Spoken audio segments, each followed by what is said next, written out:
Welcome to 20th Century Geek.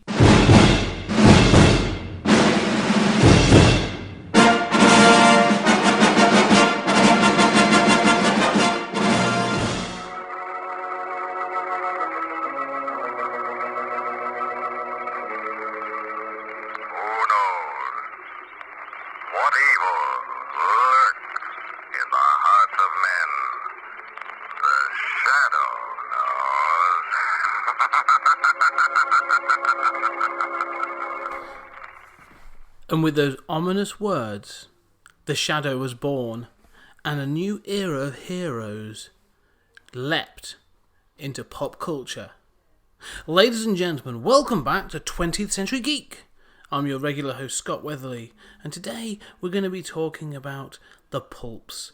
Those pulp heroes that really have sort of been forgotten to yesteryear. They're not talked about as much as they should, but these guys, they are the foundation stone. These are the originators of these heroes. Without these characters, the Shadow, Doc Savage, the Spider, Operator 5, we wouldn't have so many of our modern heroes.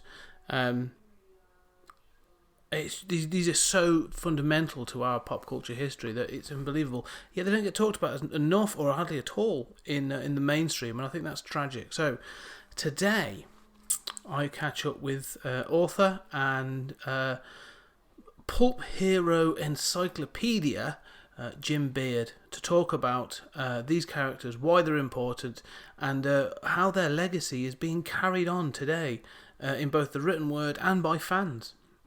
But we should understand that this really all came about in the 30s, really, as a result of the huge economic crash of 1929 that led America predominantly, but most of the Western world, into a huge recession, commonly referred to as the Depression era. During that period, people were in strife. They were struggling to make ends meet. They were trying to look for ways to entertain themselves, to distract themselves from the monotony and tragedy that was every day. And in July 1931, that voice, that laugh of the Shadow echoed out across the airwaves. And originally just as a narrator for a crime show, the Detective Story Hour. However, quite quickly, 1930, July 1930, quickly it was realised how popular that character was. He started to come more towards the fore, and Street and Smith, the publishers who had already sort of like created the radio show, put forth the idea for the Shadow magazine, the first issue of which went on sale April the 1st, 1931. And that is it.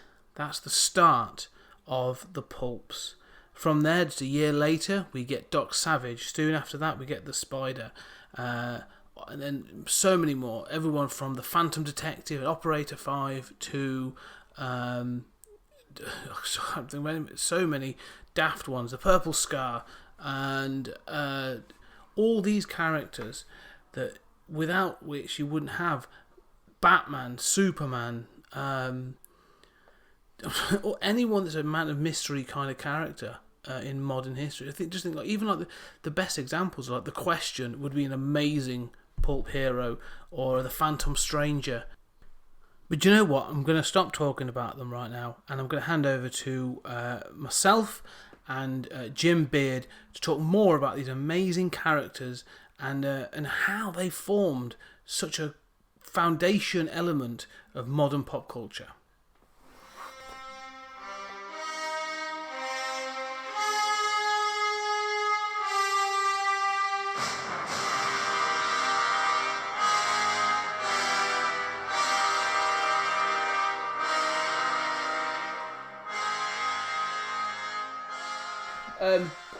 When I asked about the book, we'll talk about the Don Hutchison book. Has been on my Amazon wish list for ages, and I've ummed and ahed about it. So when you recommended it, I was so pleased. I was like, "Oh, good! It's definitely the one to get." And it is. It's a great book. Yeah, that worked out great because I mean that's definitely where I would start. It would have been a little difficult to kind of go from there and, recommend something else. This is the book that really inspired me past some of the bigger pulp heroes. This really helped me dig down, do a deeper dive into some of the other ones. So, and I just met Mr. Hutchison Really? about a month ago. Yeah, at Pulp Fest in outside of Pittsburgh. I didn't even know he was going to actually be there, and so that was great for me to finally be able to tell him how much I enjoyed his book and how important it was to me. Well, I mean, I suppose we could just jump straight in there then. So, what was your initial introduction then to the pulps and the pulp heroes? Wait, are we on? I've been recording from the beginning. I'm always recording. Oh. Okay. My dad. Everything goes back to my dad. Everything that I love in pop culture, I can trace somehow back to my dad. He grew up in the 40s and 50s. He was a comic book fan. He was a pulp fan. He was a classic radio fan, music fan. So all these different things, it all traces back to him. So I was very, very lucky because I got early on. I was able to develop quite a love for all this old stuff. And I've always been so interested in the history of the characters and the magazines, and then I became a pulp writer, and lo and behold, I could put all that stuff to use.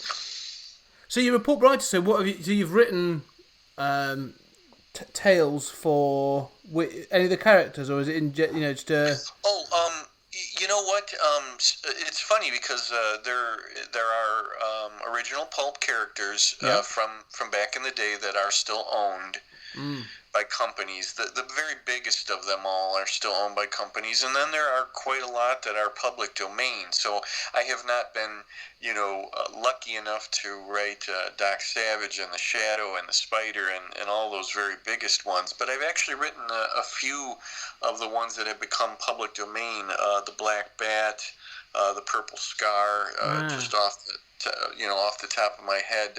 Some of the minor ones. But you know what? I really love that because those are characters that really have been sort of not mined enough. Well, the Black Bat was actually around from the late 30s to the early 50s. I still think there's a lot more that can be said, but the Purple Scar had like 4 to 6 different stories, and that was it. So he's a character that was just sitting there waiting for new pulp writers to pick up and to do something with, and he's just one of these fascinating characters that had a very unique thing going on with him, and really needed some more stories to be told. I have to admit, and that's the thing. On that, there's the big ones I've always known, like say the Shadow. Which it's everything sort of cycles backwards. I knew about the Alec Baldwin film first. That was my introduction to the character, and then it's sort of you go, oh, so it must be a comic character, and then you go back and you find the DC books or the IDW have done some, and then you go back and go, oh no, it's a pulp character, and that was sort of my introduction. The Shadow is the one that. If any pulp hero exists in the general public consciousness, it's the Shadow. After that, you'd be hard pressed to walk down the street and stop somebody and have them name a pulp hero or name one to them and have them recognize it.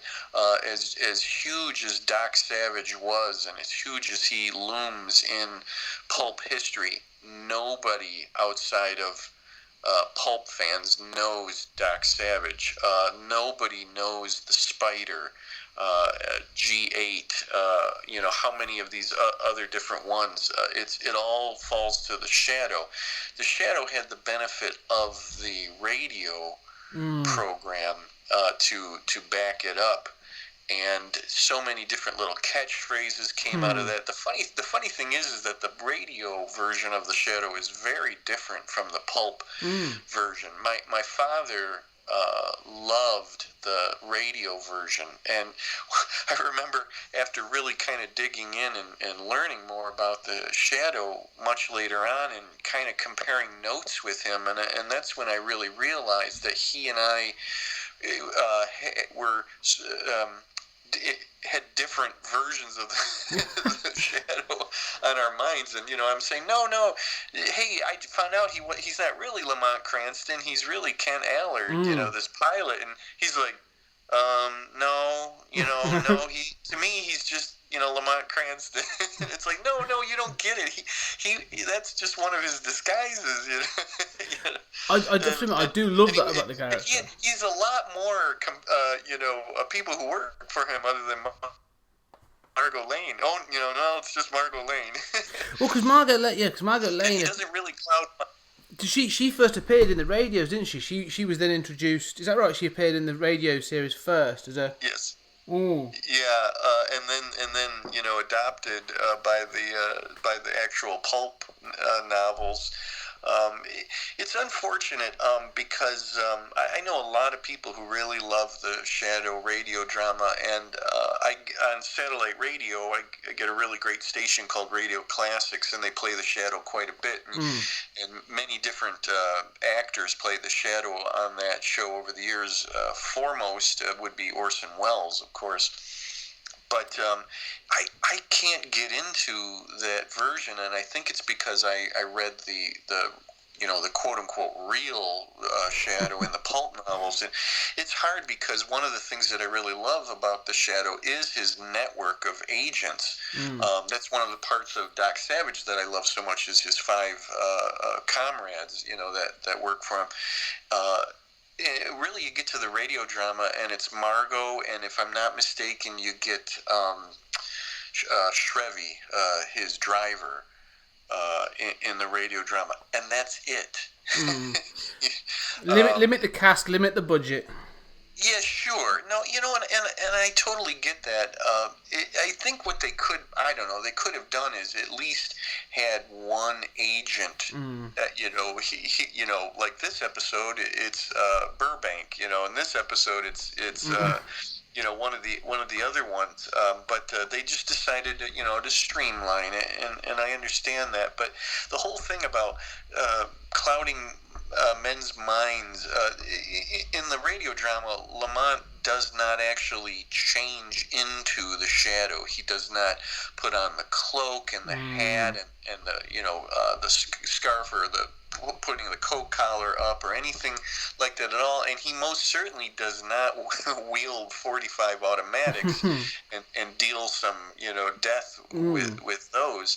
I think it's a very different take, and there's no budget to just write into a script that he dons the cloak and the hat, and and other characters shoot a lot in radio drama. So I don't know how they ever really got to where they went to, but when you're used to the guy slipping in and out of shadows and all of that, it doesn't match up. Well, that's just me.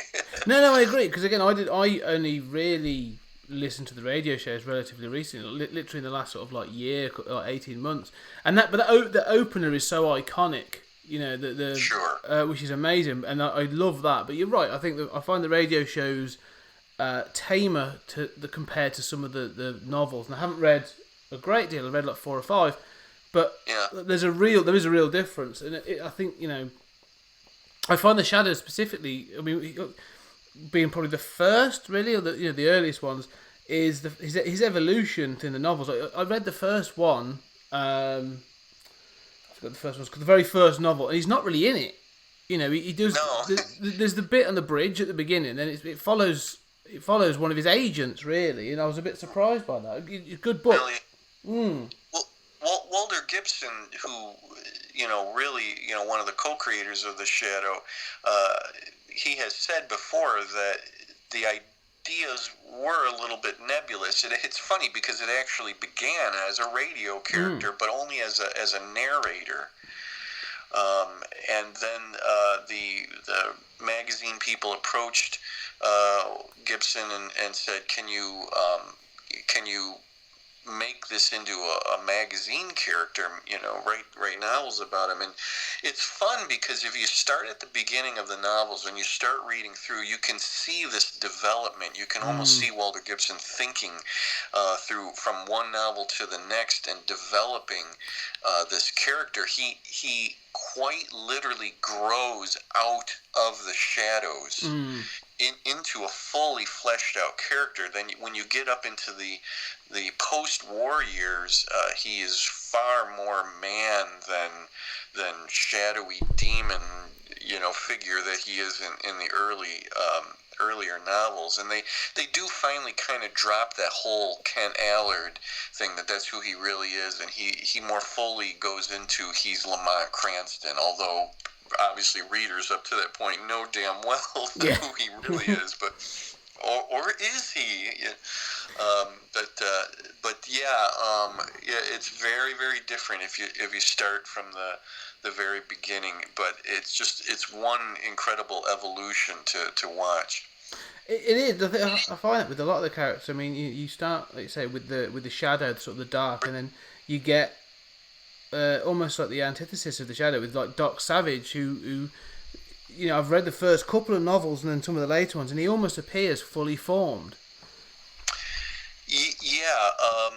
The real thing that drops in after after two novels is his code against killing. And at the third or fourth novel, he's fully formed by that point. What's really wonderful about the first Doc Savage novel is that it is, for the most part, an origin story that he really sets off on his mission because of the death or the murder of his father, which that's kind of unique in some ways in the old hero pulps. But Doc Savage is definitely my favorite. As much as I love The Shadow, it's really all about Doc Savage with me. Yeah. And yes, you're right. He's, in many ways the antithesis of the Shadow. The Shadow very much has no problem against killing. Doc gets upset with his aides, when they kill Monk especially, who will quote unquote accidentally kill somebody. Yeah.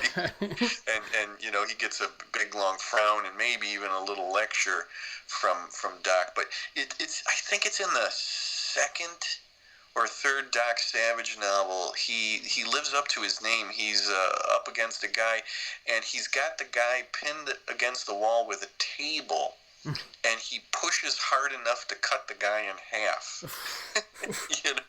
So we go from that to practically the next novel, and he has this very strict code against killing.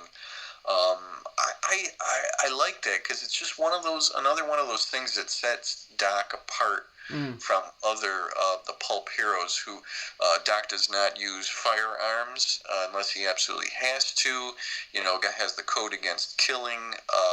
Although most pulp heroes are intelligent, Doc is super intelligent. Doc has he's Vulcan-like, virtually no emotions. All the emotions, come from his companions, the five aides. Really, really, to me, fascinating stuff. Yeah, he is. I mean, that's what I find. Looking through, especially through the Don Hutchison book, and you look through at some of the characters, and you get past the main ones. There are a lot of derivatives, really. You get the top ones, and I'd even say like the Spider. Whilst in the stories sound fascinating, I've purchased a couple of the double features online to have a look through. But the character himself, he sounds like he is a derivative of the Shadow. So, yes, very much so. It's his adventures. It's the stories that set the Spider apart. For the most part, he's a guy in a cloak and a hat, sometimes a domino mask. Sometimes he wears this sort of like fright mask, like with fangs, and he's kind of hunched over, kind of a weird thing like that. But as far as that cloak, hat, two revolvers, and a weird laugh. So in that sense, derivative. But as far as apocalyptic visions, it's the spider or nothing else. As much as maybe the city's in danger in the Shadow Adventures, it's usually because there's a mob running around or something to that effect. In the Spider novels, it's literally that buildings are falling down, that there's some sort of plague passed by rats because they've infested the city, bridges blowing up. It's always some sort of huge apocalyptic thing. It's amazing that one city, New York City, could have been faced with such utter destruction from book to book. But that's why you read The Spider. You read it for stories that had the city destroyer in the title. The Shadow, incredibly enough, was a little bit more down to earth. Yeah. Some might say the Spider and the Shadow were just as nuts as each other. You sort of had to be off the rails, and that's one of the things I love about Don Hutchison's book, the Great Pulp Heroes, is that he highlights the insanity of some of these characters. One of the funniest parts is he's talking about the Shadow, who sits in darkened rooms by himself and writes notes to himself and then laughs to himself. Well, we all need hobbies. Exactly right. You're right. I mean, that's the thing. Reading the, I obviously a bit sort of touched the tip of the iceberg, and learning more about these, especially sort of with further characters. I'm really going to sort of try and find out about like G8, Operator 5, the Phantom Detective. There really is like a pulp character for everyone's taste, isn't it? Like they all get covered off. Yeah, absolutely. If you want just a pure mystery story, Phantom Detective is right there. If you were a fan of the Air War pulps, then you had choices, G8 being one of the most prominent ones. And there were other lesser ones like the Lone Eagle or Dusty Airs, one of those ones. If you wanted espionage, all the spy stuff, you had Operator 5. You had a lot of these choices back then. I mean, pretty much like the comic books too that were running concurrently. Again, you dig in, and I think if you didn't really know much about the hero pulps, you'd be really intrigued by the great depth of the not only the storytelling but the characters too. Well, you see about the characters, and that's the thing about this. We talk about things like the Shadow's development, about we've talked about characteristics of Doc Savage and the insanity of the Spider stories, but the fact you've got to remember is that you obviously is these were written by people on a pretty much on a monthly basis. Some of these guys were banging out stories of day in day out, and that level of imagination and commitment's really incredible. Yeah. Walter Gibson's the prime example of that. That the speed that he wrote, I think he was pretty much writing one of these every 2 weeks. He got into a rhythm and a schedule that he could do this. He kind of screwed himself, if you will, because the first year or so of shadow novels was so successful that they came back to him and they said, okay, we're going to go bi-monthly. So he had to have an inventory of stories, and he said that ideas could come from anywhere. He could be writing one and coming up with the idea for the next one.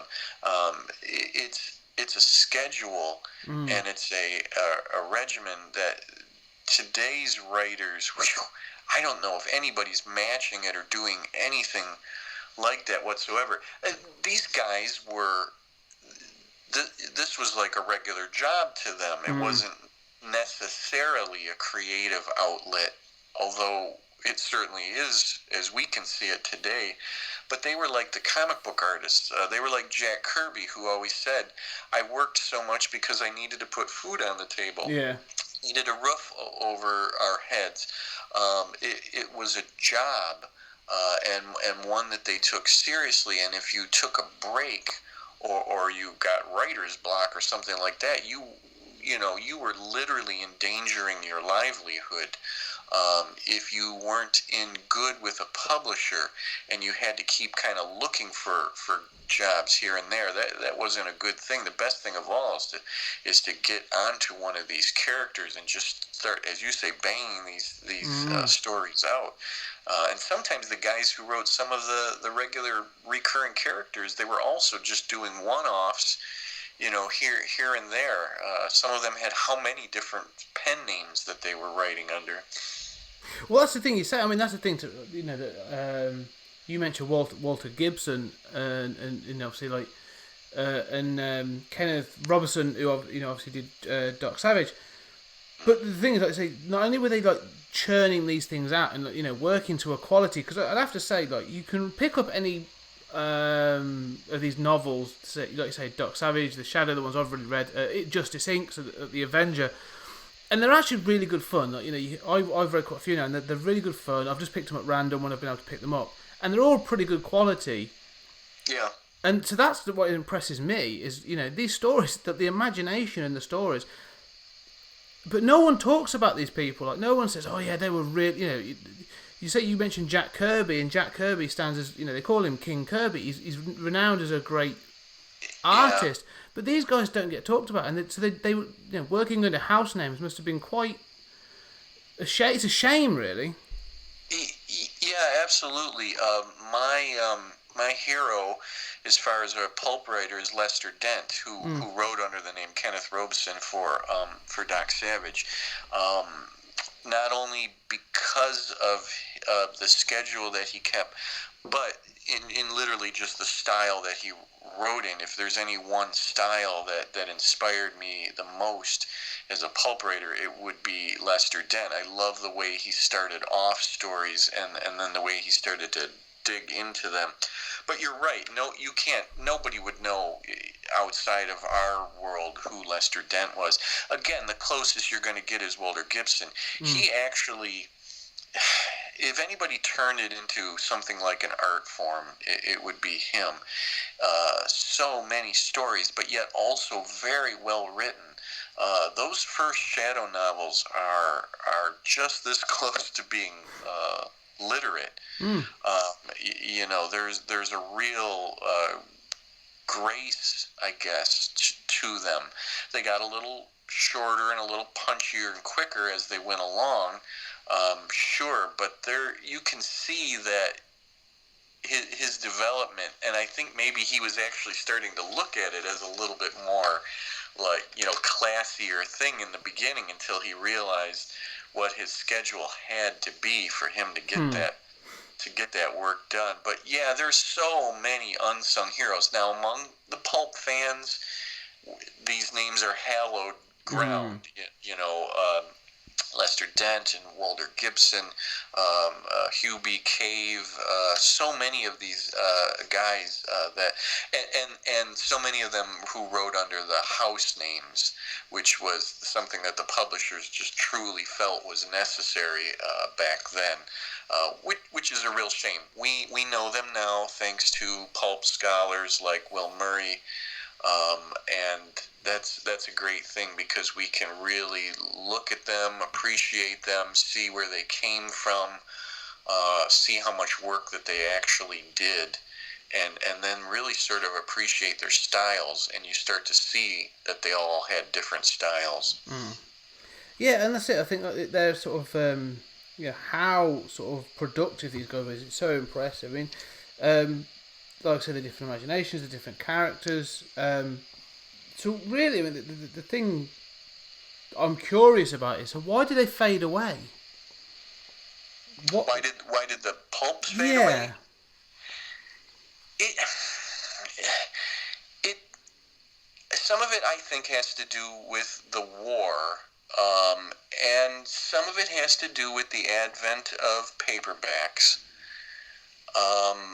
Comics, incredibly enough, did not fade away, and we still have them today. The hero pulps especially really changed after the war was over. They got more realistic. Superheroes actually had a very slow period after the war, and they really tried to change. Doc Savage became a more realistic character. He was not portrayed as the superhuman that he was before. He became fallible. He became emotional. At one point, the Shadow actually was just Lamont Cranston. Towards the end of the run of the Shadow pulp, he didn't. It was still called the Shadow, but he was just basically Lamont Cranston detective. It was a kind of a thing where the horrors of war supposedly woke people up. And they didn't need those those fancies anymore. But when the paperbacks came along in the mass market paperbacks came along in the 50s, that really killed what was left of the pulp magazines. Even though those early paperbacks were reprinting a lot of stuff from the pulps, reusing pulp covers and things like that. So you get up into the 60s, and there's just a few small remnants of the pulp magazines left. Actually, there's still a few that are still around today. We still do have Fiction Digest magazines. Ellery Queen, I think that Alfred Hitchcock magazine or Isaac Asimov magazines might still be out there. Analog, Magazine of Fantasy and Science Fiction. A lot of them are more literate than the pulps ever were, but that's sort of the remnants. And a lot of people don't see this at all, is the series romance novels, Silhouette, Harlequin. That's the remnants of the romance pulps, because it's the exact same thing. It's monthly books that you buy, with a full romance story in it. It's just in paperback, mass market paperback form. There's a little bit of the Men's Adventure series still going. So that's the remnant, that's the legacy. That's still going today. And then there's a few writers who strip away whatever price that you're paying for their hardcover books, but what they basically are is pulp writers. And I'm looking at Clive Cussler as a great example of that. It's funny you say that, because I was actually this is the question I sort of had in my head when I was thinking about this. I asked like, well, why did they fade away? Yeah. And a part of me said, well, the pulp novels have faded away, but the characters haven't, or that the inclination for those characters haven't. And I sort of thought, following you said about the comics, and I thought about things like Will Eisner's The Spirit. Later on we had like the early 80s, you've got The Rocketeer. So those sort of times there. But then even characters like James Bond, Indiana Jones in the movies, and they all seem sort of like remnants. But the one that really struck me, as you said, sort of like when I got like Jack Reacher as a sort of what's it Charles Jack Reacher. Harry Dresden is like they're like a supernatural detective. It's like the fact, but the one that really struck me and I watched a trailer for it just to read. Jack Bauer of 24, as in the TV series, is a pulp TV series. There's no denying it. Very, very much so. the remnants are all around. It's just that it's sort of dressed up in a different way. But if you really sat somebody down who was a Dirk Pitt, fan, or Jack Ryan, or any one of these, and showed them that without the pulps of the 30s and 40s and 50s, you wouldn't have these characters. They may be surprised. First, you'd have to explain what pulp was to them, of course. But those tendrils are still there. So the legacies exist, just sort of dressed up in a different way. It's quite. I know this is a very niche area, and as you say, the people that know these things, the people that are in the know, are very much aware of these people, the writers, the characters, and sort of, like you say, idolize them and respect them. Yeah. But in other genres, like if you look at if you look at, like, say, horror as a genre in all forms, people it's easier, and there's more of a sort of, especially nowadays, more of a acceptance of looking at the history of horror. So you look at things like early German expressionism, through to the Universal monsters, through to the Hammer horror, and the Roger Corman horrors and the slasher films. Like, people look at that, and they look at it for like other things as well, in pop culture. But you're right, no one's there's nothing to look at and go, yeah, sort of Harry Dresden, or Jack Ryan, all these writers. Track it back, and you get the pulps, and you do track them back to things. I think it's a real shame that there isn't more of an awareness of this history and this lineage. Yeah, the difference today is that there's still the characters are growing. Mm. One of the strictures of the pulp era is that the Shadow was the same guy, for the most part, the same guy from novel to magazine to issue, month after month after month.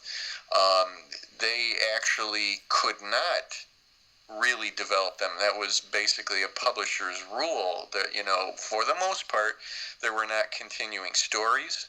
There was no to be continued, or anything like that at all. It had to be that if in August of 1939, when I pick up a copy of Doc Savage, and then I pick one up in January of 1940 or 41, that it's going to be pretty much the same thing. It should be someone's first, and the character is there, and he's exactly the same. Today, of course, the other difference is that you're paying a lot more for one of these, for a Clive Cussler hardcover than you are for, a 10-cent or 15-cent pulp magazine. That was the whole thing. It was that it was cheap entertainment, cheap entertainment for the masses. When they couldn't afford much of anything else, they could drop a nickel, a dime, a dime and a nickel for one of these throwaway pulp stories. Take their mind off of the Depression, the Great Depression that was going on, or the first opening, salvos of World War. Quite a different thing. And, I don't think Clive Cussler is, or any of his ilk are still working to keep food on the table anymore these days. Yeah. And there's no way they could keep up with that schedule that they had. But I think that, one of the biggest differences is that characters today can develop. They don't necessarily have to stay the same from book to book to book. I mean, they can have something, truly monumental that happens in their lives, and that didn't happen very much. Although, now I'm saying this, but like the Spider actually got married at some point in the run of the Spider novels. His longtime fiance, they finally did get married. So there's exceptions. I was going to say, not many. Yeah, I was going to say, because the other one that sort of struck me reading the book and doing a little bit of digging was Operator 5. There was the Purple Invasion. So yes. I'm so glad you brought up the Purple Invasion. And here I am saying there can't be any continuing stories. That saga, and that's the only way to actually put it, is is an incredible exception in the history of pulp magazines. It's 13 parts, if I'm not mistaken. Uh, that is, when you step back, is all one gigantic story. You can read them individually, but if you read them all as one thing, it's much richer that way. It's an invasion for, if your listeners not aware, it's an invasion of the United States. Before, in the 30s, before World War II, but by a thinly veiled Germany. There's the leader of the country known as the Purple Emperor. His armies invade the United States. The United States is sort of sleeping when that happens. We were, still in isolationism at that point, and these novels detail the takeover of the United States, and then the rebels that rise up and fight it back, led by Operator 5, for the most part, Jimmy Christopher, and his people. And once again, what a wonderful story, and I don't know how they got away with it. In the middle of those, I'd be really curious to see the mail that the magazine got at that point, because the prevailing wisdom is that readers didn't necessarily want that. To have continuing stories like that, or the publishers most especially didn't want that, but to have this gigantic 13-part story that referred, back to previous installments and built upon the story one after other as it went along into its conclusion, where obviously the United States wins, spoiler alert, and drives off the invaders. That quite an anomaly in the history of the hero pulps. It's one of those all we've talked about these characters, and like I said, the Shadow. You've got the pinnacle, the Shadow and Doc Savage, and if you were to go on eBay or Amazon or any other sort of online, basically, you can find copies of the reprints from the sort of late 60s into the 70s. Quite readily available usually for relatively reasonable, really, a couple of quid, and in usually varying conditions.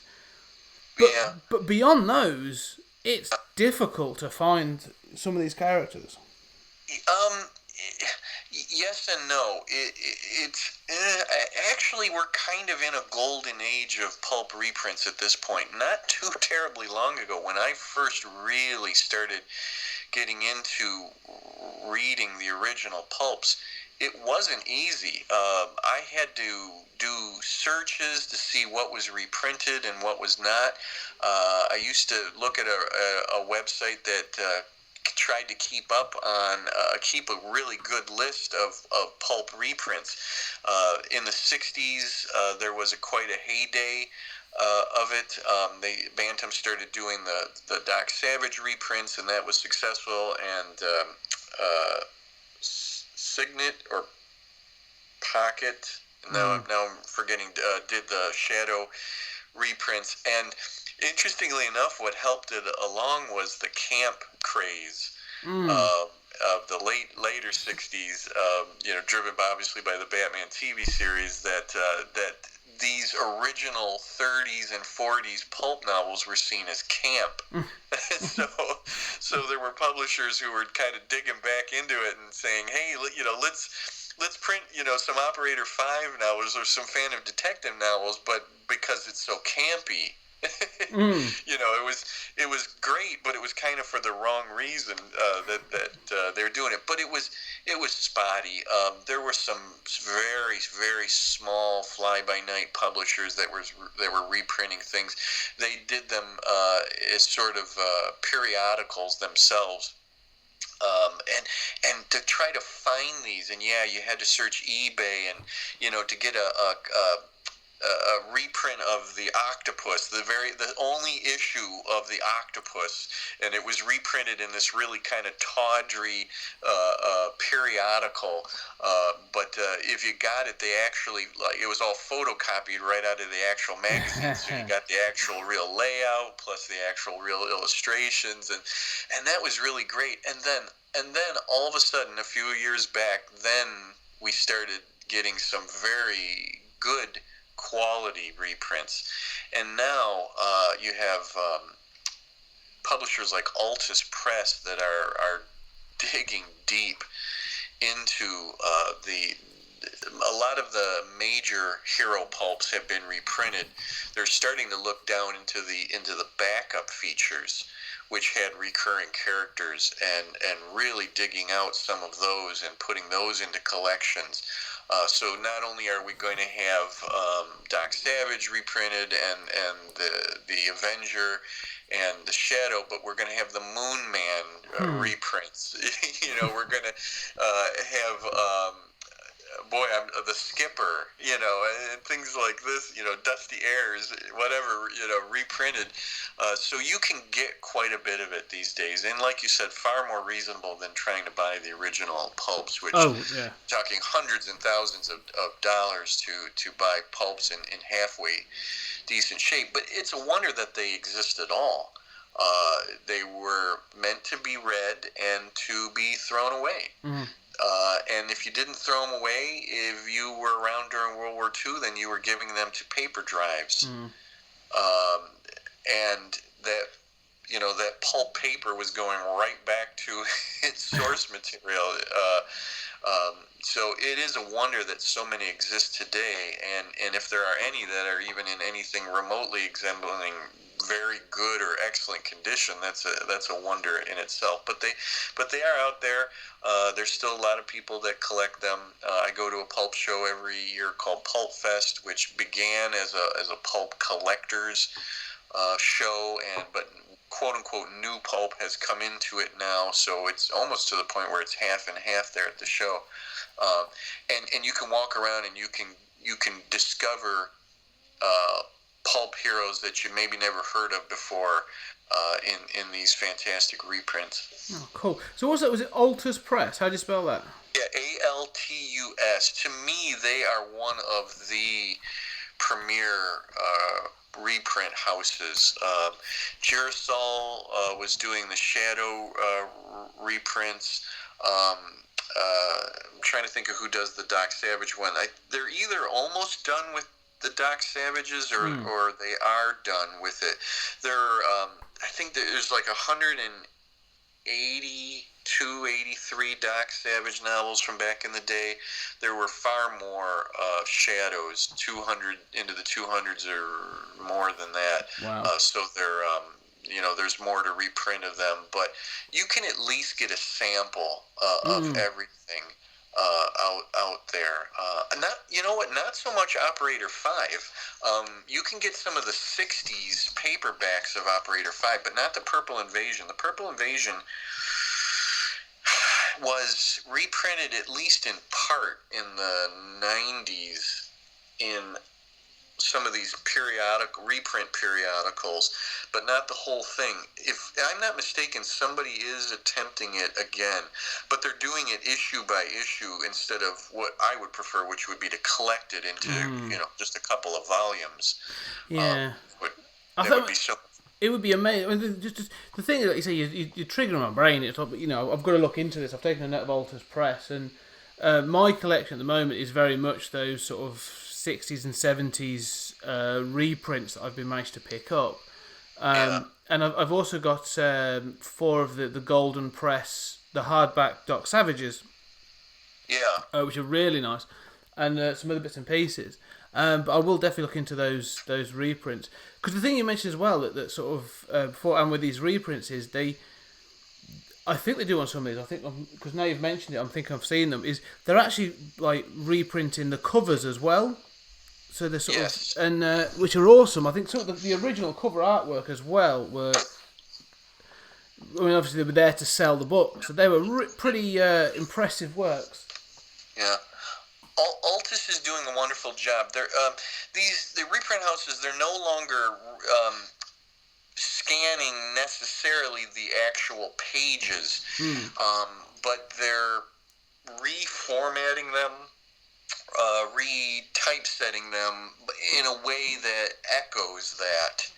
It has Altus has a real nice vintage feel. You're getting the original illustrations, of course.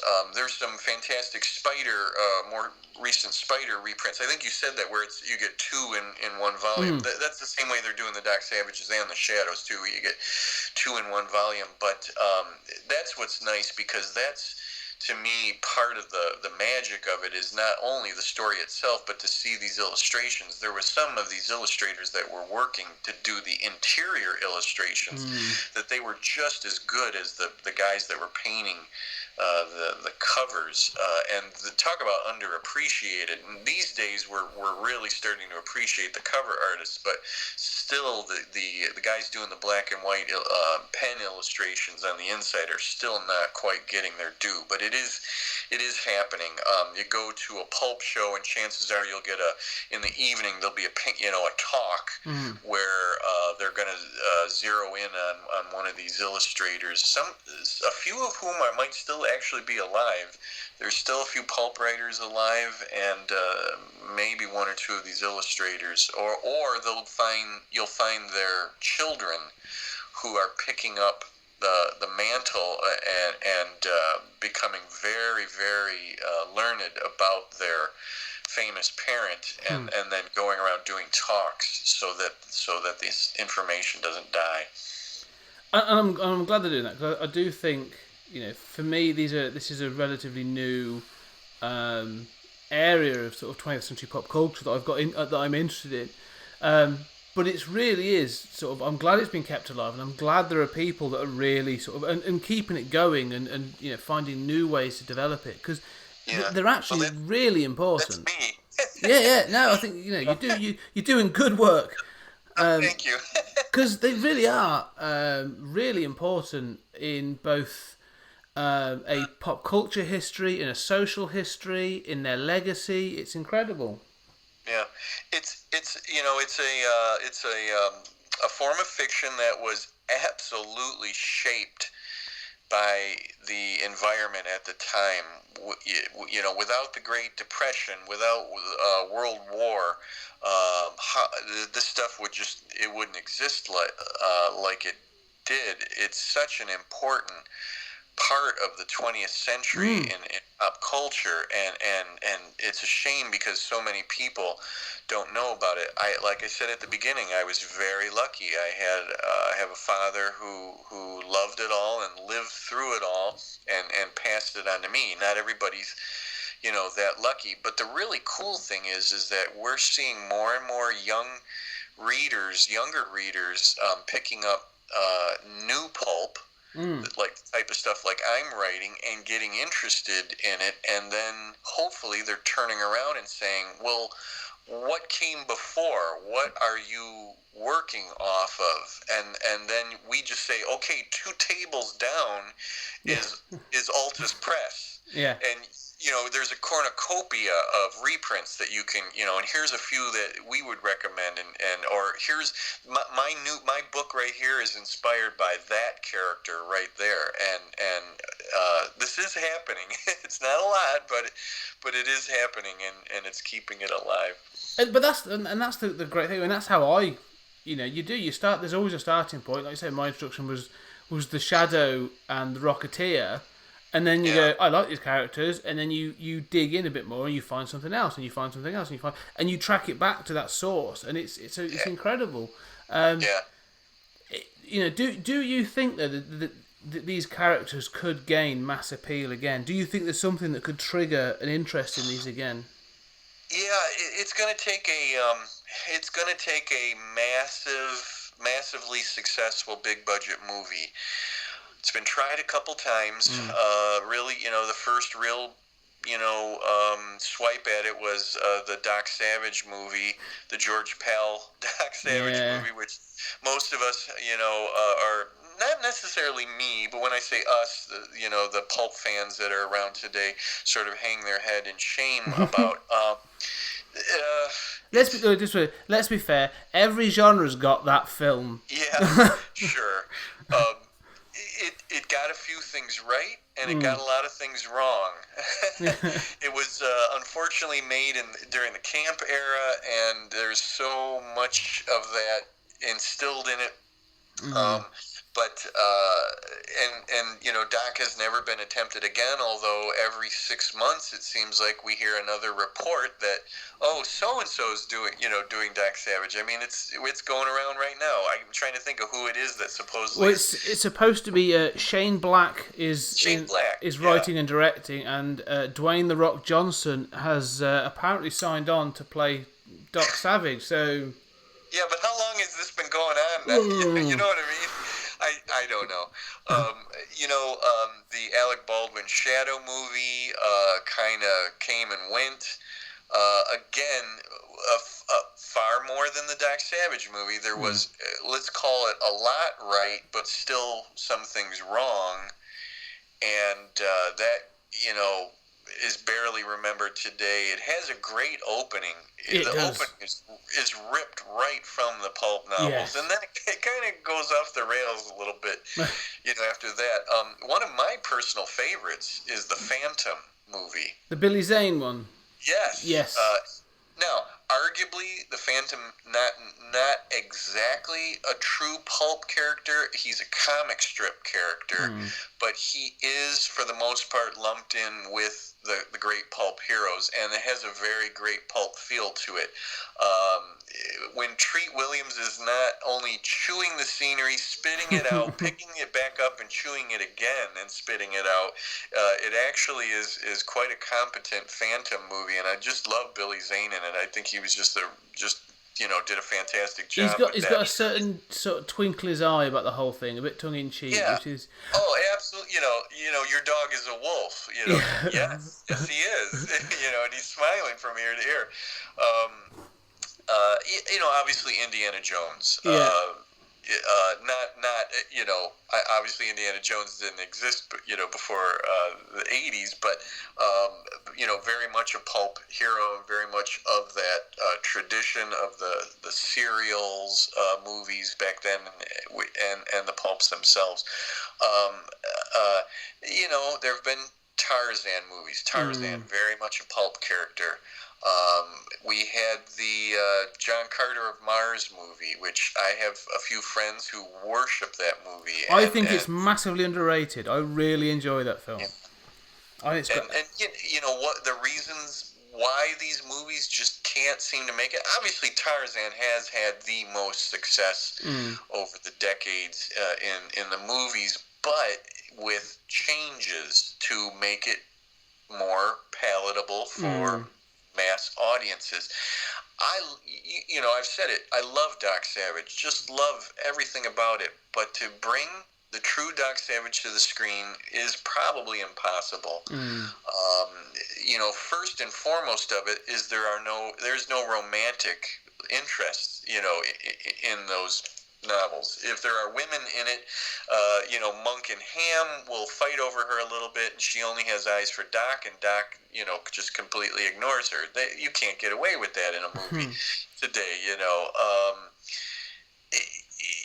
I doubt if you can get away with the emotionless Doc, the superhuman Doc, the infallible Doc. I'd love to see it done, but I don't know. Chances are we're going to get the formulaic, summer popcorn movie thing. Here I am laughing, calling it formulaic when, of course, the pulps were formulaic. I get that, but today's formula is a little different from the pulp formula.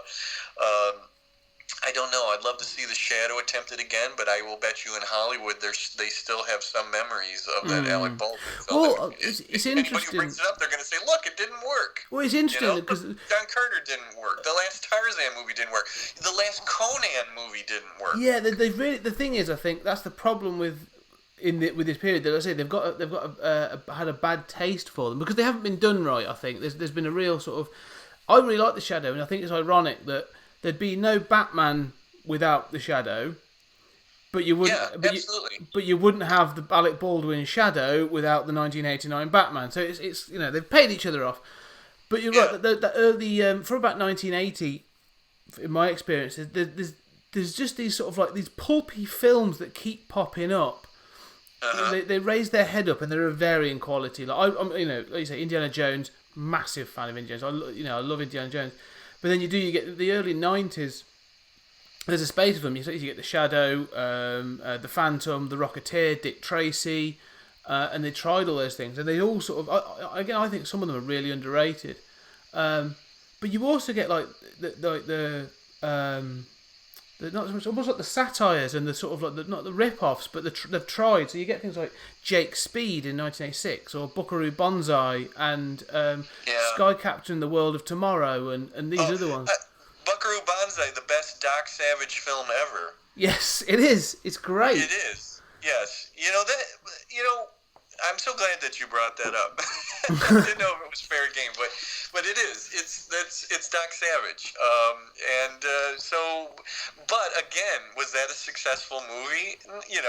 We all love it, and it's kind of a cult classic now. But no, most people, I have no idea that movie even exists. Yeah. Varying degrees of success and not a lot of money, made. So, and it's got nothing to do. I think it's got nothing to do with these movies perhaps being period pieces. No. Because there's plenty of movies that have. The one that I always look to is Captain America: The First Avenger.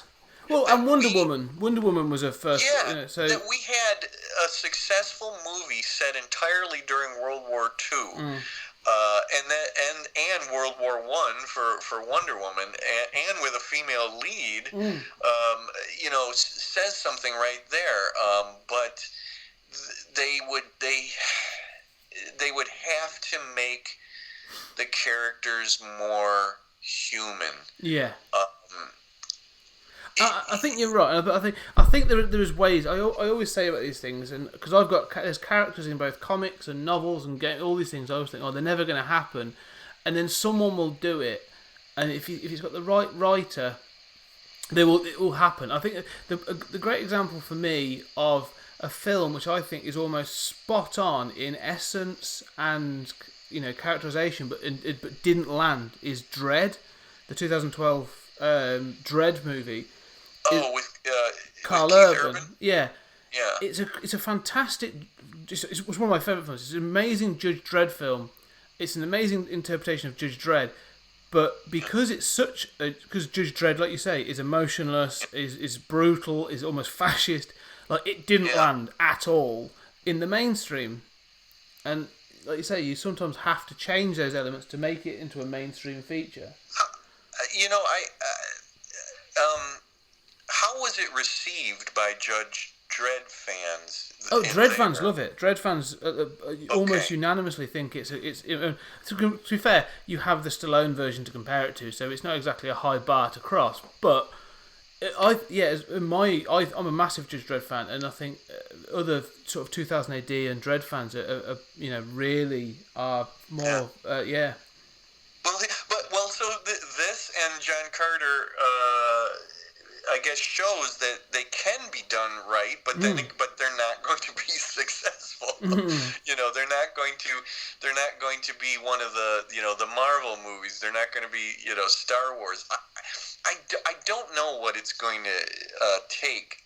Me personally, I'd like to see a very faithful adaptation.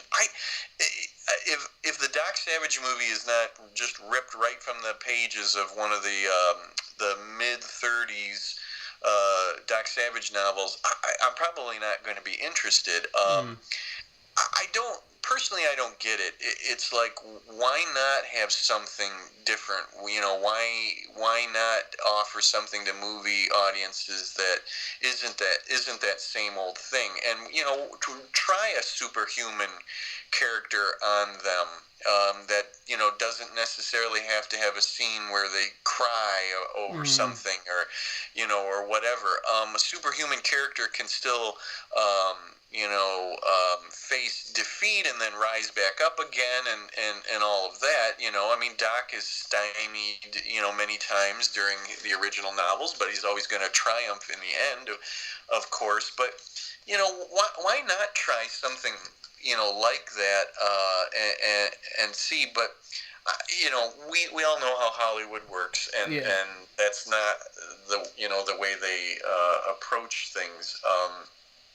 I don't know, you know, I mean, I kind of just grin and shake my head every time I hear another little nugget about the Doc Savage movie, because again, to me it seems like it's just it's mentioned, and then we never hear anything, you know, more about it. I'll perk up a little bit when I hear that it actually began filming. Yeah, you know?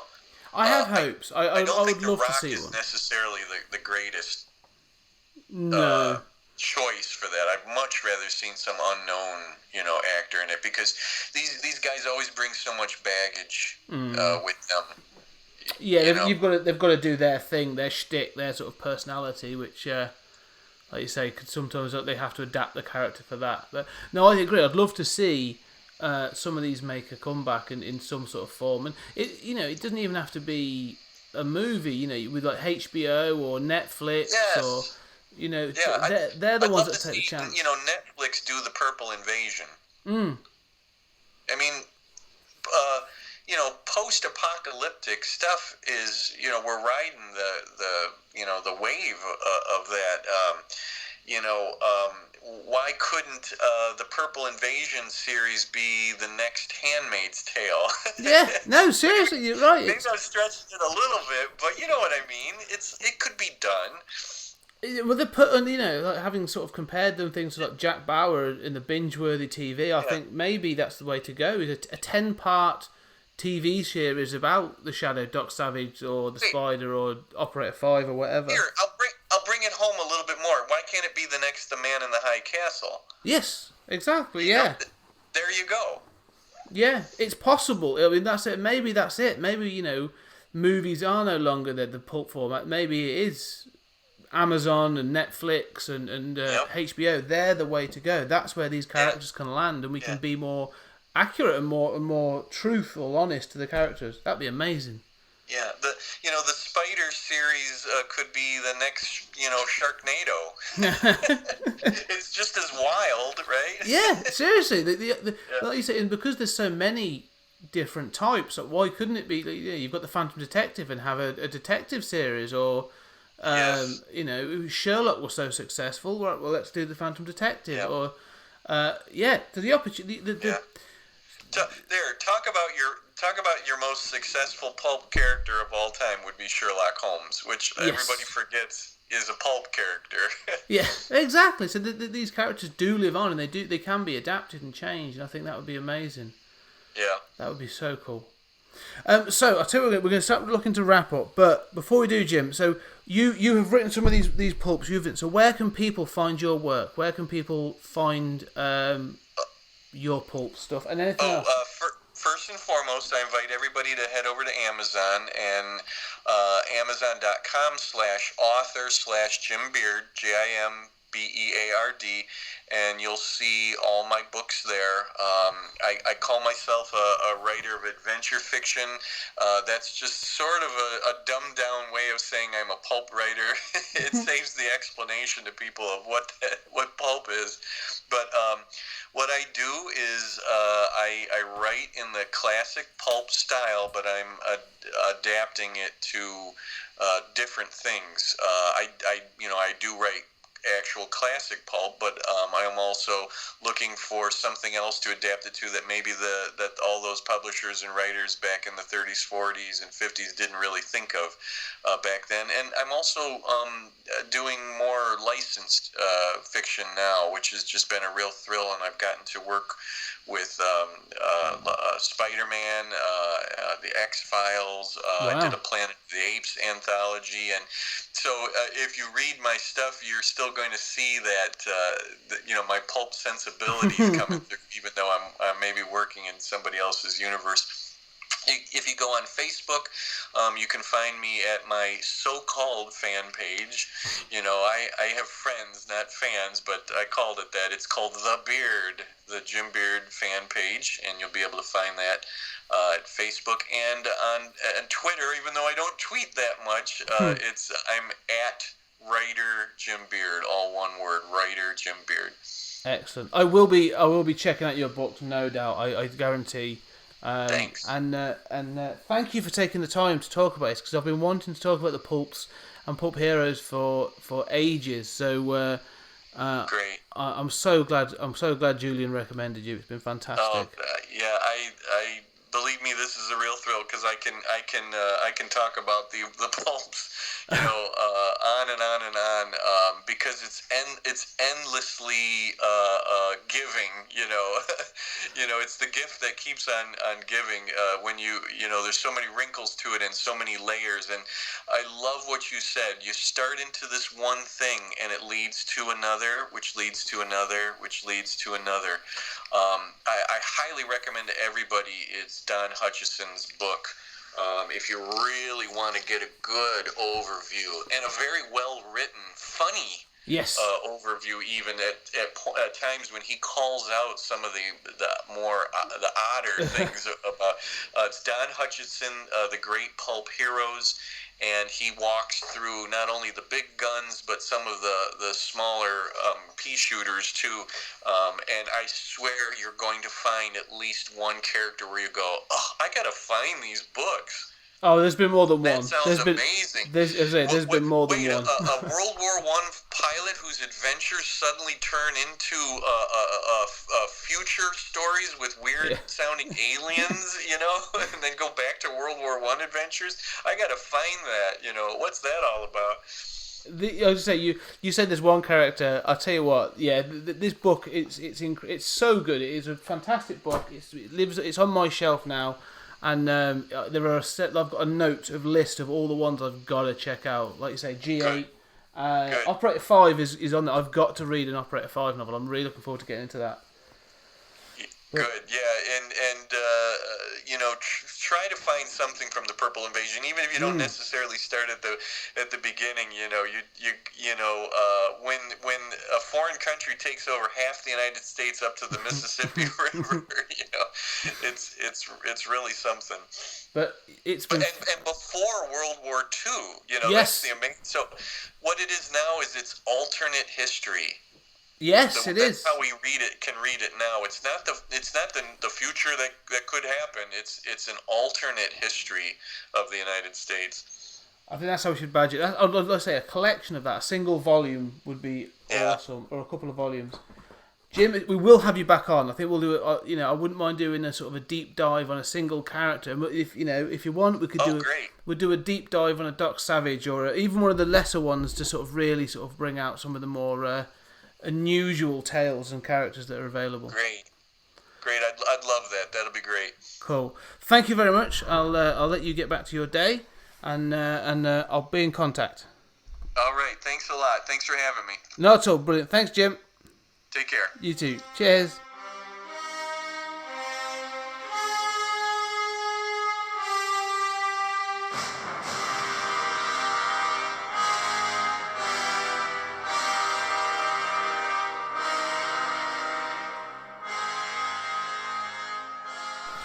Well, ladies and gentlemen, there you go. The chat I had with the fantastic Jim Beard. And I highly recommend you checking out some of his work. He's done stuff on the Purple Sky. He's written some Spider-Man books. He's written into the world of many other franchises. So just Google him and check him out on his own website or on his Amazon list. And a note to that, and a link to that, is in the show notes for this episode. So I hope you enjoyed that. I hope you learned something from it. I hope it's given you an insight into these characters that existed before the Dark Knight and before the Last Son of Krypton, before all these other characters. I really believe how important these characters are. And if you're a comic book reader, check these out. There are modern day comic versions of these characters that I think are great. Dynamite do some, IDW do some. But more than that, check out the companies that are now reprinting these pulps. They're great fun and mostly reasonably priced. But if you're a fan of things like Jack Reacher or the I forget some of these other sort of like pulp style, more heavyweight airport novels, check out some of these. They're very much up your street, I think, but a lot more lightweight, a lot quicker, a lot more punchy. So I really recommend them. And if you do recommend them, if you do check them out, please get in contact. Let me know what you think. Who did you like? Which pulp characters do you like? Do you like some? And if you want to know more, get in contact. Email me, 20thcenturygeek@gmail.com. Find me on Twitter, at 20th Century Geek, and on Facebook, and Instagram, and Tumblr, and all those others. 20th Century Geek. I love to talk to anybody who's listened to the show and got anything to say. Any feedback or any interaction is great, and I love it. I really do, and I appreciate all of it. But more than all that, these episodes go out free and you get some great content. At least I think it's great content. Hope you enjoy it.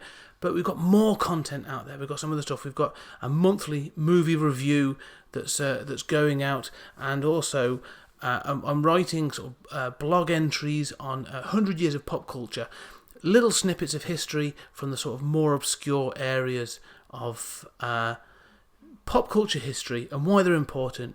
If you want to hear about the man who would be king, the guy who bought an island, the artist who bought himself an island and crowned himself king, or the first horror story, the first horror movie, I should say, that was used in a court case as evidence, or even the first magazine, the first comic to reach 1,000 issues, quite a few years before Action Comics were able to celebrate it earlier this year. Find out. All that content is on our Patreon page, so go over there, check it out, have a look at our Patreon content and what we're doing there. Subscribe and throw a couple of coppers our way. It's greatly appreciated. And finally, something new, something exciting. We have started the 20th Century Geek YouTube channel. There's a couple of videos up there at the moment, and we're going to be doing some movie reviews and some musings and some all kinds of things. It's going to be a bit more free form and open to anything that I can be bothered or think of doing. So check that out, subscribe, and again, get in contact if you think we should be doing something with that channel. Okay, ladies and gentlemen, thank you for listening. I really appreciate it. And our back to school month will be back next month. We've had to leave it a little bit. Sorry, we'll leave it next week. We've had to leave it for a little bit because it hasn't been available. But hopefully, I'm hoping Mike will be available to come back in and talk for our second part of our Monty Python episode. We're going to bookend the month with some comedy. Okay, so thank you very much again, and we'll get again and talk soon. Bye-bye.